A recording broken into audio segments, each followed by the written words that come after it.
이라. 아멘. 우리는 하나님께 많은 것을 구하면서 살아갑니다. 하나님, 이것이 필요합니다. 언제까지 주세요. 하나님, 이런 좋은 기회가 있습니다. 이 기회를 잘 살릴 수 있게 해주세요. 하나님, 몸이 아픕니다. 어쩔 땐 또 마음도 아픕니다. 주님께서 오셔서 치료하시고 속히 회복되게 해주세요. 하나님, 제 아내가, 남편이, 자식이, 부모님이 아픕니다. 아니면 나를 아프게 합니다.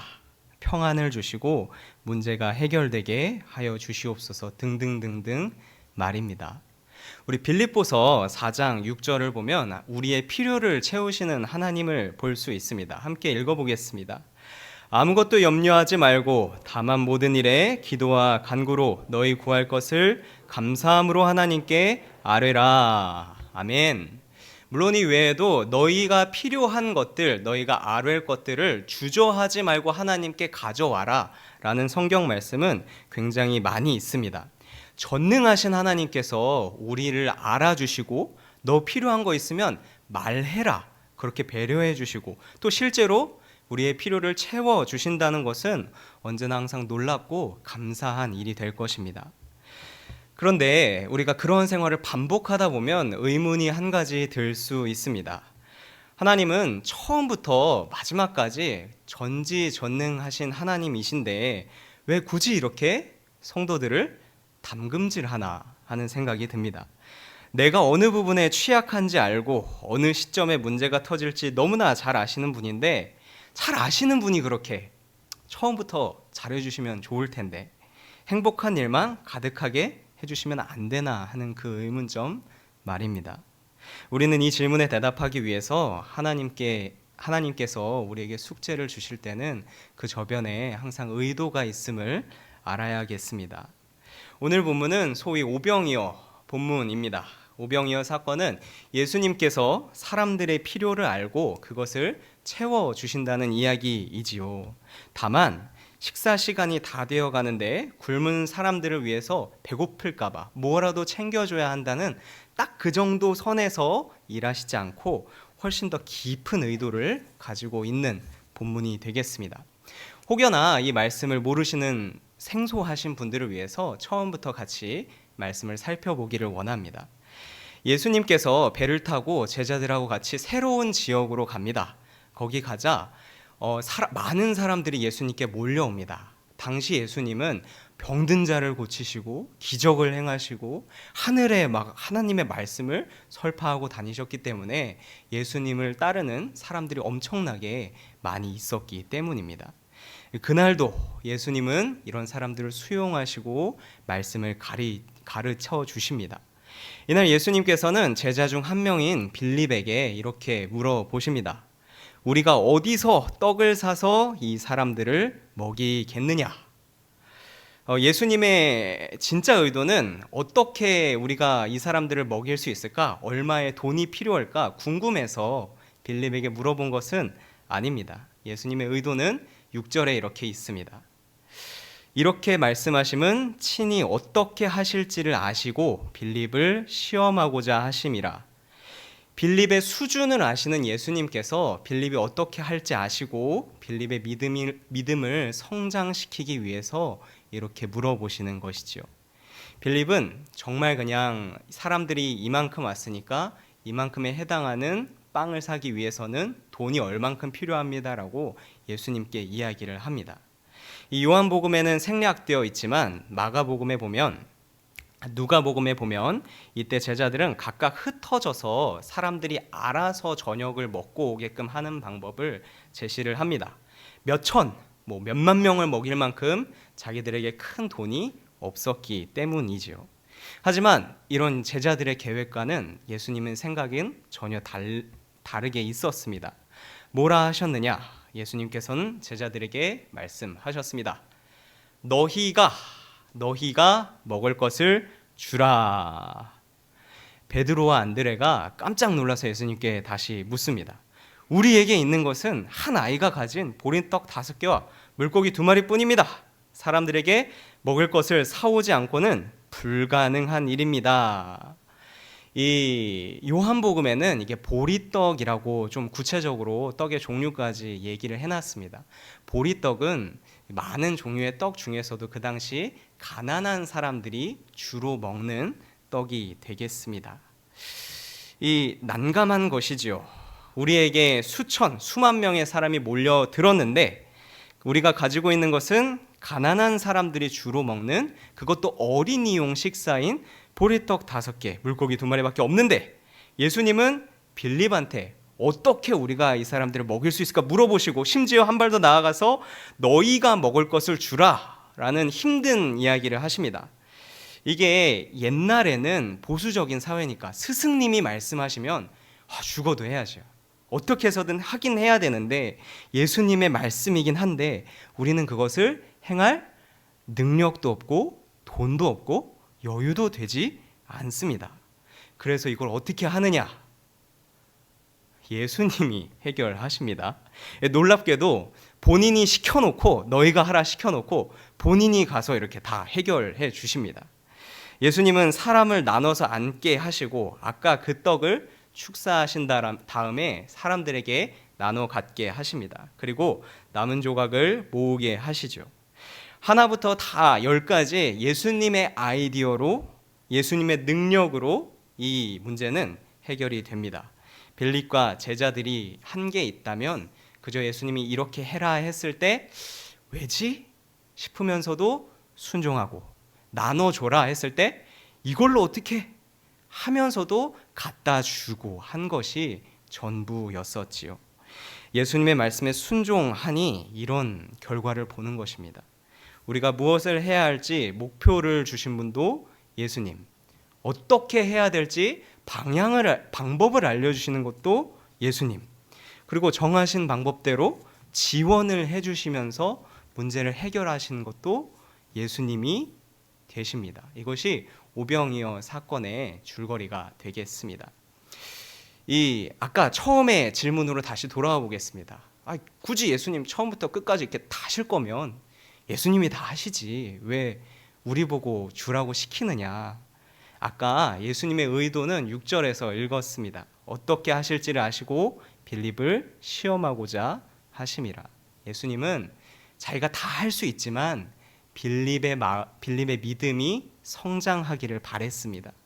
예수님은 능히 우리의 필요를 채우시는 분이구나 느끼고 깨닫기를 바라셨던 것이죠. 자, 여기까지 너무나 아름답게 이야기가 흘러갑니다. 그리고 우리가 마지막으로 읽은 6장 15절에서는 분위기가 조금 바뀌게 됩니다. 사람들이 예수님을 억지로 임금으로 만들려고 했기 때문입니다. 물론 예수님은 그런 분위기를 간파하시고 그 자리를 떠나십니다. 사람들이 예수님을 왕으로 삼으려는 이유는 간단했습니다. 예수님이 우리의 왕이 되시면 어쨌든 간에 적어도 밥을 굶고 다닐 일은 없기 때문일 것 같았습니다. 예수님의 능력을 이용하면 그냥 내가 입에 풀칠하고 사는 데는 문제 없으니까 예수님을 왕으로 세우려고 했던 것입니다. 제가 조금 세게 이야기해 보겠습니다. 내가 예수님의 능력을 착취할 수만 있으면, 예수님을 자판기로 만들 수만 있으면 내가 세상을 편하게 살 수 있어서 예수님을 왕으로 모시고 싶었던 것입니다. 우리 잠깐 다른 이야기로 넘어가서요. 누가 부자가 될 수 있는가? 초등학교에서 가르쳐주는 방법이 있습니다. 옛날에는 농경사회에서는 노동력을 많이 가진 사람이 부자가 됐습니다. 소위 그 아들 많이 낳은 집이 힘쓸 일꾼들도 많고 기력도 좋아서 농사도 잘하고 이렇게 많은 열매를 거둘 수 있었지요. 더 많은 노동력을 착취할 수 있는 사람들이 부자가 되었습니다. 그리고 시간이 오래 지나서 18세기 산업혁명이 빵 터졌습니다. 이때는 누가 부자가 되기 쉬운가? 생산시설을 가진 사람이 부자가 되기가 쉬웠습니다. 밤낮으로 농사를 짓는 것보다 그냥 내가 공장 하나를 갖고 있는 게 거기서 수백 명을 고용하고 돈을 벌기가 더 쉬웠다고 합니다. 생산시설을 착취하는 사람이 더 부자가 되기 쉬웠습니다. 그럼 산업사회를 지나서 현대사회, 요즘에는 누가 부자가 될 수 있는가? 많은 이야기가 있지만 이 피로사회라는 책을 저술한 한병철 교수는 나름대로의 답을 제시합니다. 누가 부자가 되는가? 자기 자신을 잘 착취할 수 있는 사람이 부자가 된다라고 이야기합니다. 왜 다들 좋은 학교를 나오고 싶어 하는가? 좋은 기술을 배우려고 하는가? 자격증을 따려고 하는가? 내 능력을 키우려고 하는가? 내 능력을 착취해야 되기 때문이죠. 내가 더 큰 능력을 가지고 더 많이 능력을 착취하면 남들 적당한 능력을 가진 사람들보다 더 많이 벌 수 있기 때문입니다. 자기 능력을 많이 착취할 수 있는 사람은 부자가 되고, 자기 능력이 가진 게 별로 없는 사람은 사회에 나가서 취업할 데도 없고 할 일도 별로 없어지게 되는 것이죠. 자, 다시 성경으로 돌아옵니다. 예수님의 능력을 본 사람들은 대체로 가난한 사람들이었습니다. 스스로는 아무리 노력을 해봐도 보리떡 두면 잘 먹고, 배고픈데 싸운 도시락은 없고, 그런 바로 내일을 생각할 수 없었던 사람들이죠. 예수님의 능력을 잘만 이용하면 내 손으로 저녁밥을 사지 않아도 내가 무탈하게 잘 살아갈 수 있으니 예수님의 능력이 이렇게 탐이 났던 것이지요. 그래서 억지로 예수님을 왕으로 앉혀놓고 내 밥 내놔라, 내가 오늘 저녁밥 어떻게 할 거냐, 그렇게 예수님의 능력을 이용하고 싶었던 것입니다. 예수님은 이런 사람들의 심리를 아시고 6장 뒤에 26절, 27절에서 이렇게 말씀하십니다. 다 같이 함께 읽어보겠습니다. 예수님께서 대답하여 이르시되 내가 진실로 진실로 너희에게 이르노니 너희가 나를 찾는 것은 표적을 본 까닭이 아니요 떡을 먹고 배부른 까닭이로다. 썩을 양식을 위하여 일하지 말고 영생하도록 있는 양식을 위하여 하라. 이 양식은 인자가 너희에게 주리니 인자는 아버지 하나님께서 인치신 자니라. 아멘. 이 땅에서 사라질 양식을 위하여 하지 말고 영생하도록 있는 양식을 위하여 예수님을 찾으라 라는 말씀입니다. 예수님을 찾을 때는 세상에서 있다가도 없어질 것들, 그런 것들을 위하여서 찾지 말고 영생을 위하여서 예수님을 찾으라 라는 말씀이죠. 우리는 이번 봄에 같이 민수기 말씀을 같이 묵상했습니다. 민수기를 읽으며 하나님께서 얼마나 이스라엘 사람들을 아끼시는지, 그 이스라엘 사람들을 배 곪지 않게 하시고 상하지 않게 하시고, 심지어 신발도 비싸니까 이렇게 한 번 신으면 몇십 년 동안 떨어지지 않을 정도로 다 챙겨주시는 것을 보았습니다. 그러나 정작 그 강력한 하나님의 기적을 본 이스라엘 사람들은 툭하면 삐지는 것도 보았습니다. 불만이 나올 만한 그 조금 불편한 상황이 되면 여지없이 하나님께 시위하는 모습을 볼 수 있었습니다. 요한복음 6장에 등장한 군중들과 똑같은 심리였습니다. 하나님을 찾긴 하는데 나의 주인으로 하나님 말씀 잘 들어야지 라는 것보다는 하나님께서 나의 삶을 채워주시겠지, 내가 기도하면 하나님이 당연히 나한테 좋은 거 줘야지, 문제가 있네, 왜 안 채워주시지, 이런 식으로 하나님을 찾았던 것이지요. 내가 이 땅을 조금 더 편하게, 이 땅을 좀 더 배부르게 살기 위해서 하나님을 찾는 것입니다. 그래서 그렇게 많은 능력을 체험하고 만나와 메추라기도 매일매일 먹고 배불렀던 이스라엘 백성들은 어떻게 됐느냐? 예수님이 말씀해 주셨습니다. 너희 조상들은 광야에서 만나를 먹어도 죽었거니와. 신기합니다. 매일매일 기적을 맛본 사람들인데 광야를 지나지 못하고 다 죽어버렸습니다. 하나님이 육신의 떡만 주시는지 알았지 내 영의 떡을 주시는 분이라고는 인정하지 않았기 때문입니다. 시간상 6장 뒤에 부분을 다 읽진 않겠습니다만 예수님은 49절 이후에 계속 말씀하십니다. 나는 생명의 떡이다. 나를 먹으라 라고 말입니다. 물론 예수님을 먹으라라는 말은 예수님을 잘 믿어라 라는 말이 되겠지요. 예수님을 잘 믿으라 라는 말은 내가 필요한 것만 그때그때 위급할 때 닥쳐서 쏙쏙 빼먹으려고 생각하지 말고 예수님을 머리로 삼아서 하나님의 자녀가 되어라, 하나님 안에 있는 풍성한 이 관계를 좀 누려라 라는 말이 되겠습니다. 아까 우리가 살펴본 것처럼 눈으로 하나님을 보고 하나님의 기적을 체험하면서도 구원을 받지 못하는 사람들이 있습니다. 내가 긴급하게 필요할 때만 예수님의 능력을 찾는 사람들입니다. 이런 사람들은 광야에서 원망하고 하나님 안 돼요. 하나님 왜 그래요? 너 때문이다. 그런 거 하다가 약속의 땅에 들어가지 못합니다. 그러나 예수님이 베푸신 기적을 한 번도 경험하지 못하고서도 구원을 받는 사람들이 있습니다. 예수님이 영생을 주시는 분인지 알고 당장 이거 왜 이렇게 하시지? 이 말씀 좀 아닌 거 싶으면서도 하나님 말씀에 순종하는 사람들이죠. 예수님을 자기 머리로 인정하는 사람들입니다. 예수로 산다는 것은 내가 필요한 것들, 내가 됐으면 좋겠는 것들, 그런 것들을 많이 기도해서 좀 더 많은 것을 소유하는 것이 아닙니다. 예수님의 말씀에 귀 기울이고 답답해도 예수님이 저렇게 말씀하시는 데는 다 깊은 뜻이 있겠지, 그렇게 인정하면서 따라가는 것이지요. 문제는 이렇게 살면 당연히 힘듭니다. 예수님께서 가끔씩 나에게 말도 안 되는 것들을 요구하시는 것 같거든요. 돈이 없는데 어떻게 이 많은 사람들한테 밥을 사줍니까? 제자들의 심정이 그랬을 것입니다. 내가 분통이 터지는데 어떻게 세상을 품습니까? 내가 쉴 시간이 없는, 나도 바빠 죽겠는데 어떻게 여기 와서 이거 하고 저기 와서 저거 다 챙겨 갑니까? 제가 옛날에 군인이던 시절에 정말 이거는 말도 안 된다, 이거는 이렇게 내가 감히 이렇게 지금은 못할 말씀이다 생각했던 말씀이 있었는데요.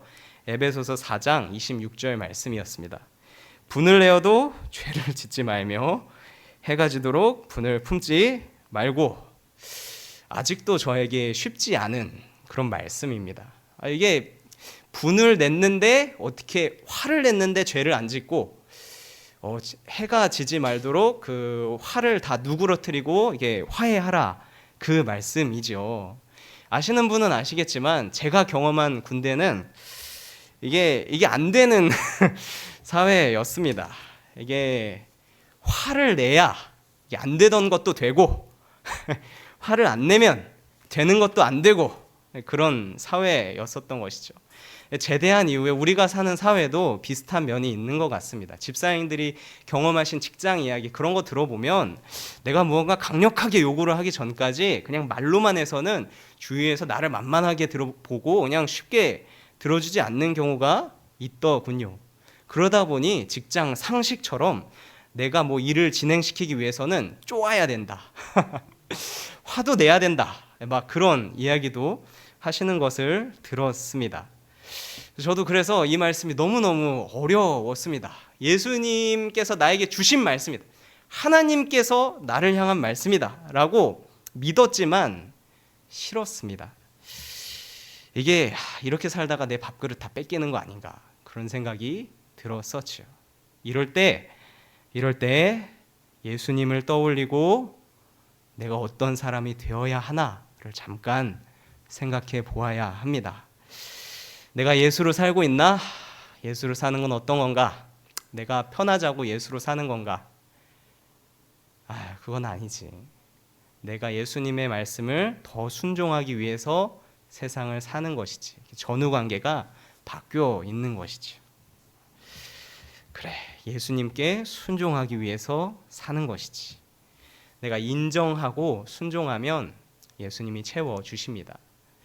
충분한 돈, 명예, 나중에 가서 대역전극, 그런 거를 주는 말씀은 아니고요. 내가 영생을 얻고 거룩한 하나님 나라의 백성으로, 하나님의 자녀로 살아가기에 충분한 만큼 하나님께서 내 안에 생명을 채워주십니다. 내 힘으로 세상에서 아득바득 거리면서 뭐가 좋은 건가, 남들 좋다고 말하는 거 나도 한번 해봐야 되지 않겠느냐, 그렇게 살면은 너무 고단합니다. 어느 정도 내가 이룬 것 같다가도 남들이 조금 보이기 시작하고 어떻게 했나 소문 좀 듣기 시작하면 비교도 되고요. 막상 그것을 성취하고 난 다음에도 내가 이것만 가지면 세상을 다 가진 것 같았는데 아니었어. 좋은 게 따로 더 있었어. 계속 나옵니다. 어디에 내 진정한 안식이 있는가, 그거에 대해서 세상은 대답해 주지 않습니다. 그러나 예수님은 대답해 주시죠. 예수로 살면 우리 더 높은 곳이 보입니다. 전혀 다른 새로운 세상이 열리게 되어 있습니다. 예수님을 순종할 나의 왕으로 삼으시기 바랍니다. 당장 한 말씀 한 말씀은 쉬운 말씀도 있고 어려운 말씀도 있겠지만 한 걸음 한 걸음 가다 보면 내 갈 길을 인도하신 분도 하나님이시오, 내가 갈 길을 잘 갈 수 있도록 나에게 힘을 주신 이도 예수님이시오, 내가 길을 걸을 때 외롭지 않게 주변에 동역자를 붙여주시고 또 새로운 동역자를 전도하고 그런 것도 다 예수님이셨구나라는 것을 나중에 발견하게 되실 것입니다. 왜냐하면 예수님은 우리의 필요를 아시고 우리를 도우시는 분이시니까요. 우리 바라기는 우리 모두가 세상에서 잘 되기 위해 예수님 찾고 예수님께 기도하기보다는 예수님을 더 잘 믿고 순종하기 위해 세상을 품고 기도하는 성숙한 성도님들이 되시기를 바라겠습니다.